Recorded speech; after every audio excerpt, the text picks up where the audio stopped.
Hi, my name is Jagriti Avasthi. I have secured All India Rank 2 in a UPSC CSE 2020 examination, and I am here to share my strategy in brief with you all. Let us start with prelims stage. I would advise you to anyway study holistically when you are preparing it for the first time, but particularly for prelims, focus on factual information, previous year questions, practice a lot, do a lot of mock test and analyze them. कि आपका mock test में कौन सा subject थोड़ा week हो जाता है, कहाँ पर गेस वर्क काम नहीं करता है, उस तरीके का आप एक प्रॉपर एनालिसिस कर लीजिए. इसके अलावा प्रीलिम्स में आपको मैपिंग वगैरह के क्वेश्चंस आते हैं, तो मैप्स बहुत अच्छे से करके जाने की ज़रूरत है.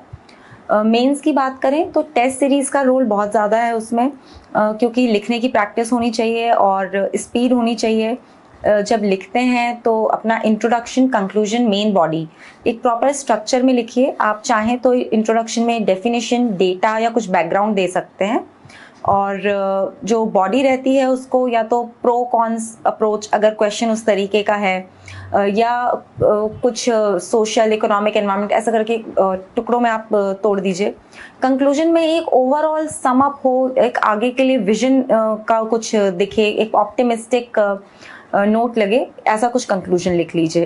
कीवर्ड्स समझ लीजिए, analyse, discuss, examine, illustrate, substantiate, इसका मीनिंग क्या होता है.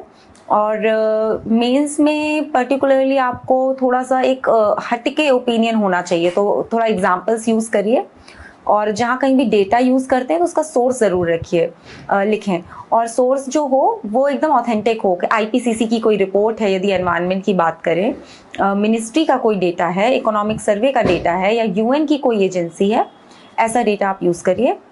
ऑप्शनल के लिए भी टेस्ट सीरीज़ लगाइए और उसको करंट अफेयर्स से मैप करते जाइए. थोड़ा सा अगर करंट अफेयर्स का टच रहेगा तो आपका अच्छा एक आंसर तैयार होगा.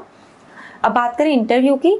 इंटरव्यू में एक्चुअली इतनी कोई खास अलग प्रिपरेशन नहीं लगती, बस सेल्फ अवेयरनेस ज़रूरी है. आप कहाँ से आते हैं, आपकी सिटी, आपका state, entire country, entire world, and your own opinion in that. तो एक ओपिनियनेटेड अप्रोच रखिए जब आप उसमें स्टडी करते हैं. एक अपना ओवरऑल एक आउटलाइन बना लीजिए कि आप क्या सोचते हैं किसी भी चीज़ के बारे में.